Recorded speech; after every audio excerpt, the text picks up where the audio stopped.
तपस्वी भोग्योदिको योगी ज्ञानी भोग्यपि मतोधिक करभिज्ञ श्राद्धिको योगी तस्माद् योगी भवार्जुन। भगवान कहते हैं योगी तपस्वियों से भी श्रेष्ठ है, शास्त्र के जानने वाले से भी श्रेष्ठ है योगी, तथा सकाम करने वाले से भी श्रेष्ठ है योगी।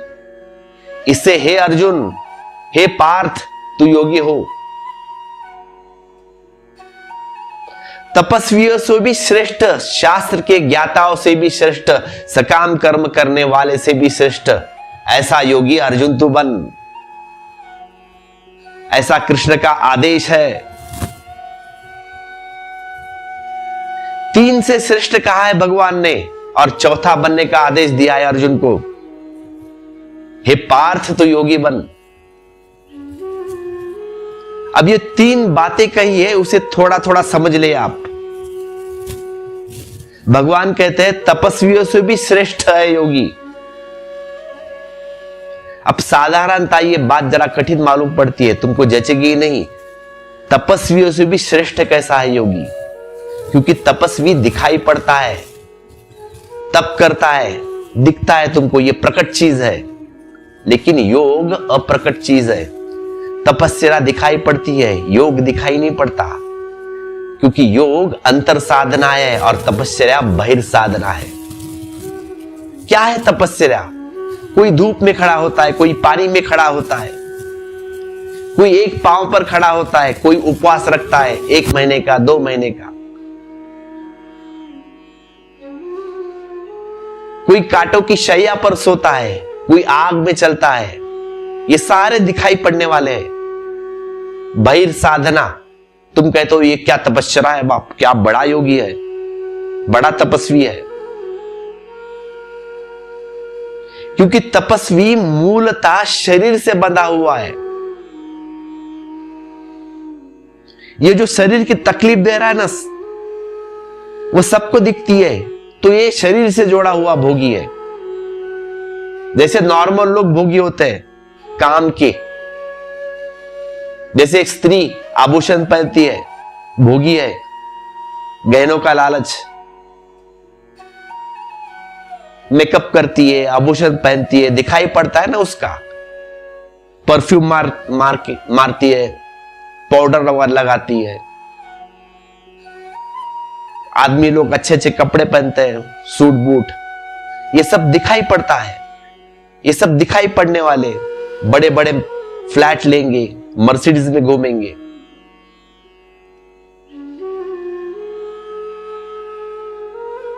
महंगे महंगे आभूषण पहनेंगे, साड़ियां पहनेंगी, ये सारा श्रृंगार। तो ऐसा ही तपस्वी का भी है, ऐसा ही है, बस उल्टा है, बस विरोध प्रकट। तुम शरीर को सजाते हो और ये शरीर को तकलीफ देते हैं, लेकिन ओरिएंटेशन एक ही है, दोनों का केंद्र एक ही है। भोगी का शरीर है, भोगी का भी शरीर है, और तथाकथित तपस्वी का भी शरीर है। हम क्योंकि सभी शरीरवादी है, इसीलिए भोगी भी हमें दिखाई पड़ जाता है कि क्या अच्छे कपड़े पहने, क्या आभूषण अच्छे, दिखाई पड़ जाता है, हम पहचानते हैं। और योगी भी दिखाई नहीं पड़ता, उल्टा है पूरा। क्योंकि योगी को पहचानना मुश्किल है, क्योंकि योगी शरीर से शुरू नहीं करता, योगी शुरू करता है अंत से, भीतर से।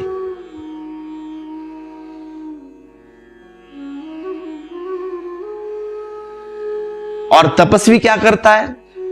शरीर को तकलीफ देता है। योग की यात्रा भीतर की है, योग की यात्रा वैज्ञानिक है। अब वैज्ञानिक इस अर्थों में कि योग की साधना का प्रयोग है, जिसे अंतस चित्त को रूपांतरित किया जाता है योग से। त्यागी क्या करता है? त्यागी केवल शरीर से लड़ता है, शत्रु की भांति। कांटों की शैया पर लेटेगा, आग में चलेगा, तुम कहोगे बड़ा तपस्वी। तपस्वी केवल दमन करता है, लड़ता है अपने शरीर से, क्योंकि ऐसा उसे प्रतीत होता है कि सब वासना शरीर में है। अगर किसी स्त्री को देखकर मन मोहित होता है तो तपस्वी अपनी आंख फोड़ लेता है या आंख बंद कर लेता है, सोचता है कि शायद आंख में वासना है। अगर कोई आदमी अपनी आंख फोड़ ले तो हम उसे कहेंगे क्या बड़ा ब्रह्मचारी है भाई, इतनी बड़ी ब्रह्मचारी की साधना। लेकिन एक बात कह दूं मैं, आंख फूटने से वासना नहीं फूटती, आंख के चले जाने से वासना नहीं रह जाती। अगर आंख नहीं रहती तो अंधे तो बगैर काम वासना के होते। फिर एक अंधे की काम वासना उतनी है जितनी गैर अंधे की होती है। अंधा भी कामांध होता है। अगर अंधे के पास काम वासना न होती तो अंधे सौभाग्यशाली होते, ऋतु रेडीमेड ब्रह्मचारी, तो अपने आप पुण्य का फल मिल जाता। जन्मांध अंधे है जो, उसकी भी काम वासना होती है। तो आंख फोड़ने से कोई व्यक्ति काम वासना से मुक्त नहीं होता।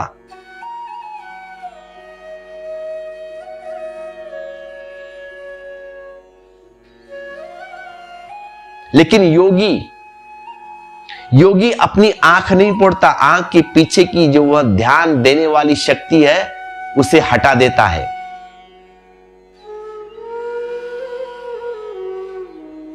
रास्ते पर गुजरती एक सुंदर स्त्री और मेरी आंख उससे बंद कर रह जाती है। अब ये दो रास्ते हैं, या तो मैं आंख फोड़ लूं या आप सबको दिखाई पड़े कि आंख फोड़ ली गई, या मैं आंख मोड़ लूं दूसरी तरफ देखूं, तब भी आपको दिखाई पड़ेगा कि मैंने आंख मोड़ ली, थोड़ा हट गया ऐसा देखा।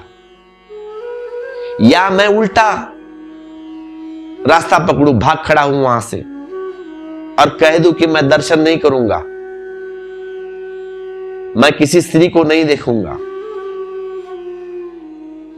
तो भी आपको दिखाई पड़ जाएगा। बहुत सारे आपके साधु स्त्री को छूने नहीं देते कि मंदिर में आना वर्ज्य है। लेकिन योगी क्या करता है, आंख के पीछे की जो ध्यान की ऊर्जा है ना, मैं उसे आंख से हटा लेता हूं। लेकिन यह बात दुनिया में किसी को दिखाई नहीं पड़ेगी, सिर्फ मुझे दिखाई पड़ेगी। यह है योग। योग अंतर का रूपांतरण है। भोगी भोजन खाए चला जाता है जितना उसका वश है, भोजन किए चला जाता है, और त्यागी भोजन छोड़ते चला जाता है। लेकिन योगी क्या करता है, योगी न तो भोजन के लिए चला जाता है न भोजन का त्याग करता है। योगी रस का त्याग कर देता है, स्वाद का त्याग करता है। जितना जरूरी है भोजन उतना ही करता है। अब जब जरूरत पड़े, जब भूख लगे तब खाना खाता है, जब अति आवश्यकता हो तो कर लेता है। अब यहां पे स्वाद नहीं आएगा। स्वाद की वह जो लिप्सा है, वह जो विशिष्टता है, जो सोचती है कि दिन रात कि भोजन भोजन, खाना खाना खाना, डिनर लंच, उसे छोड़ देता है। लेकिन यह दिखाई नहीं पड़ेगा। यह तो योगी ही जानेगा, दूसरा नहीं देख सकता, न जान सकता है। या जो बहुत निकट होगी, या जो बहुत निकट लोग होंगे वह धीरे धीरे पहचान पाएंगे कि योग कैसा उठता है और कैसा बढ़ता है, योगी कैसी भाषा बोलता है। लेकिन बहुत बहुत मुश्किल है बात ये पहचानना योगी को, क्योंकि तपस्वी दिखाई पड़ जाएगा तुरंत। तपस्वी के सारे प्रयोग शरीर पर है और योगी के सारे प्रयोग अंतर चेतना पर है, अंतस से, भीतर से शुरू होती है। तप दिखाई पड़ने से क्या प्रयोजन? तपस्वी को बाजार में खड़ा होना की जरूरत है। क्यों होती है तपस्वी को बाजार में खड़े होने की जरूरत? यह प्रश्न तो अपना और परमात्मा के बीच है ना, यह मेरे और आपके बीच नहीं।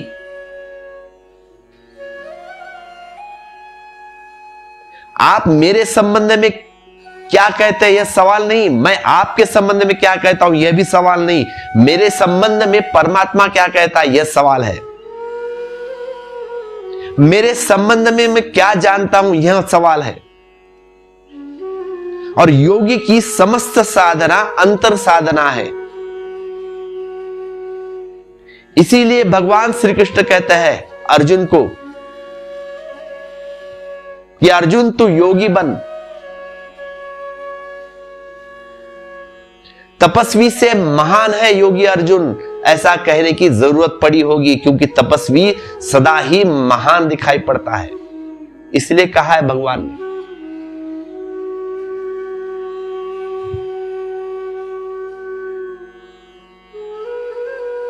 बहुत से साधु देखे होंगे आपने, आग पर चलने वाले साधु, कांटे बिछाकर उसके ऊपर लेट जाने वाले साधु। आपको लगता है क्या बड़ा काम है, क्या बड़े तपस्वी है, इतनी बड़ी साधना, कांटों पे सोते हैं। और जो आदमी आराम से आराम कुर्सी पर बैठ के ध्यान करते हैं उसका कोई, ये तो कुछ भी नहीं भाई, महान दिखाई नहीं पड़ेंगे, लेकिन कांटों पर सोने वाला महान दिखाई पड़ेगा। और यह चेयर पर जो बैठता है या पद्मासन लगा के जो बैठता है उसकी क्या मेहनत। तो एक बात मैं आपसे कह दूं, कांटों पर लेटना बड़ी बात नहीं है, आप भी बैठ सकते हो, बड़ा काम नहीं है, एक ट्रिक है बस। आप अभ्यास कर लो तो आप भी 15-20 दिन में हो जाएगा काम। ये ज्यादा बड़ी बात नहीं है।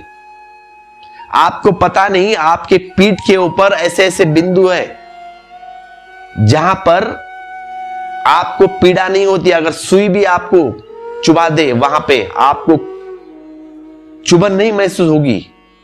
कोई 25 जगह है ऐसी जहां आपको कांटा भी चुभाए या सुई भी चुभाए जोर से कितना भी, तो आपको चुभन महसूस नहीं होगी। करके देखना घर पे बैठ के एक बार, तो आपको ठीक 25 ब्लैक स्पॉट मिल जाएंगे आपको पीठ के ऊपर।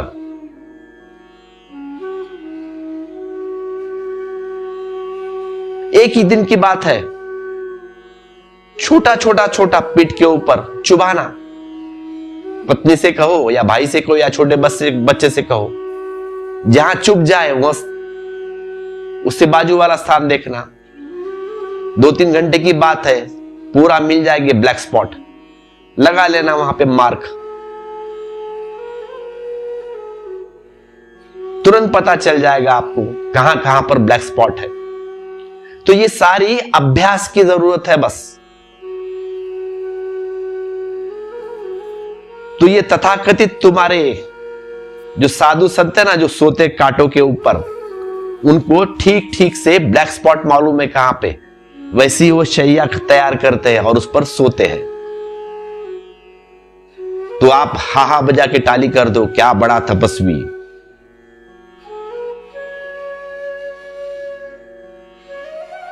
ये तो फिजियोलॉजिकल सीधी ट्रिक है, उसमें कोई आश्चर्य की बात नहीं, तुम भी लेट सकते हो।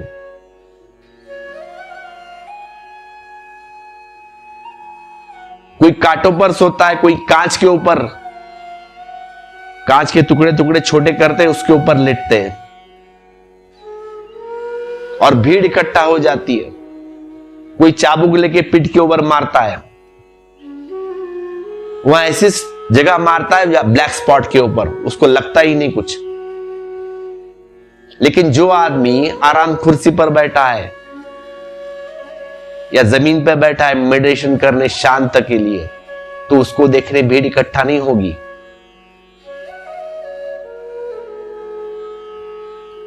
चाहे वह कितना ही वक्त बैठे। लेकिन कोई आदमी कांटों पर लेट के आंख बंद करके बैठे तो उसे देखने के लिए हजारों की पब्लिक भीड़ इकट्ठा हो जाएगी। ध्यान को एकाग्र करना कांटों पे लेटने से बहुत कठिन काम है, बहुत कठिन काम। क्योंकि ध्यान पारे की तरह हाथ से निकलता है, छिटक छिटक जाता है। अभी एक विचार आया, तुरंत दूसरा, दूसरे के बाद तीसरा, आज दिल्ली, परसों अमेरिका, फिर वापस कलकत्ता। एक सेकंड पकड़ भी नहीं आएगा आपको, आया कि छूट गया, एक क्षण रुकता नहीं एक जगह आदमी। ध्यान की बात कर रहा हूं मैं। तो इस ध्यान को एक जगह ठहर लेना योग है। तो तपस्वी दिखाई पड़ता है, बहुत गहरी बात नहीं है। इसका यह मतलब नहीं कि जो आदमी योग को उपलब्ध हो उसके जीवन में तपस्या न होगी। जो आदमी योग को उपलब्ध हो उसके जीवन में तपस्या तो होगी ही। लेकिन जो आदमी तपस्या कर रहा है, जो आदमी तपस्या कर रहा है उसके जीवन में योग होगा, यह जरा कठिन मामला है।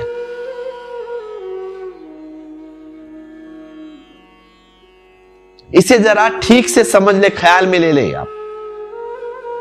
जो आदमी योग करता है उसके जीवन में एक तरह का तपस्या आ जाती है। वह तपस्या भी सूक्ष्म होती है, एकदम सूक्ष्म, बड़ी सूक्ष्म होती है। वह आदमी एक गहरे अर्थों में सरल हो जाता है, सिंपल। वह आदमी गहरे अर्थों में दुख को झेलने के लिए सदा तत्पर हो जाता है। वह आदमी सुख मांगता नहीं, दुख झेलने के लिए सदा तत्पर। उस आदमी पर अगर कोई दुख आए, पीड़ा आए, तो वह चुपचाप संतोष से वह सहन कर लेगा। उसके जीवन में तपस्या होती है, लेकिन तपस्या कल्टीवेटेड नहीं होती। इतना फर्क होता है। दुख आ जाए तो योगी दुख का ऐसे झेलता है वैसे दुख न हो, सिंपल सा। और सुख आए तो ऐसे झेलता है वैसे सुख ना हो। उसे दुख या सुख से कोई अब ये नहीं है, जो भी आए ईश्वर की कृपा। योगी सुख और दुख में सम हो जाता है, सम होता है।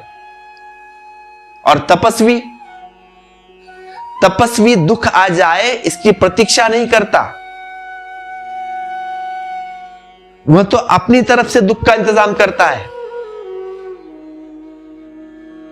पानी में खड़ा हो गया, धूप में खड़ा हो जाएगा, एक टांग पर खड़ा हो जाएगा, कांटों पर लेटेगा, खाना नहीं खाएगा, अपनी तरफ से इंतजाम।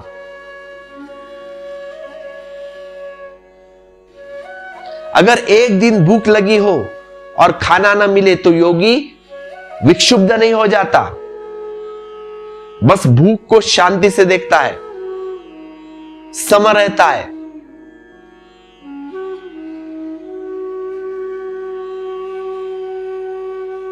महावीर कई कई दिन तक, कई कई महीने तक खाना नहीं खाते थे, लेकिन जैन समाज ने गलत धर पकड़ लिया। महावीर जब, भगवान महावीर को जब भूख लगती थी तभी वह खाना खाते थे, लेकिन तपस्वी को भूख भी लगी हो और भोजन मौजूद हो, शरीर की जरूरत भी हो, भोजन मिल भी रहा हो, तो भी रोक कर हट कर बैठ जाएगा कि उपवास है, भोजन नहीं करूंगा। 30 दिन का व्रत रखा है, 21 दिन का व्रत रखा है, तो यह आयोजक तो दुख है।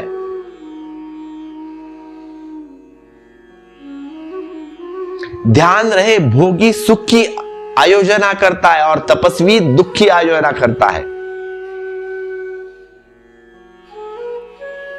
अगर भोगी सिर सीधा करके खड़ा होगा तो तपस्वी शीर्षासन लगाएगा, उल्टा काम। लेकिन दोनों आयोजन करते हैं।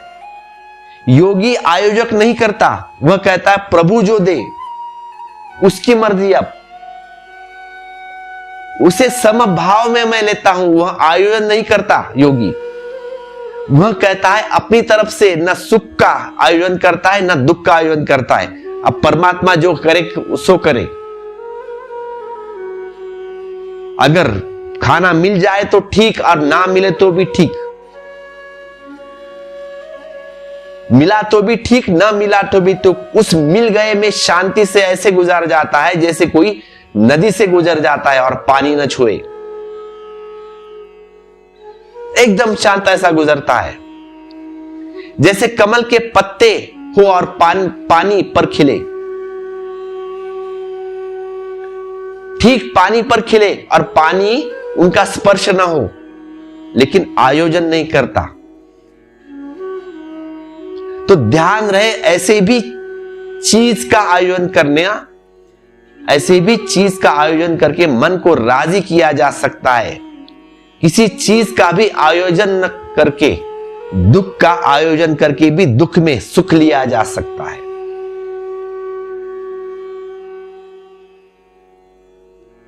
दुख का आयोजन करके, जानबूझ के कह रहा हूं मैं, तो दुख में भी सुख लिया जा सकता है। ये जो तुम्हारे तपस्वी करते हैं ये काम, उपवास रखा है जानबूझ के, और 24 घंटे मन में खाने की याद आ रही है। मनोवैज्ञानिक जानते हैं उन लोगों को जिनका नाम मैथिस्टिक है। दुनिया में एक बहुत बड़ा वर्ग है ऐसे लोगों का जो अपने को सताने में मजा लेते हैं। अब दूसरों को सताने में तो मजा आता ही है सबको, लेकिन अपने को सताते भी है लोग, उसमें भी उनको मजा आता है। बहुत से ऐसे लोग हैं उनको अपने को सताने में मजा आता है।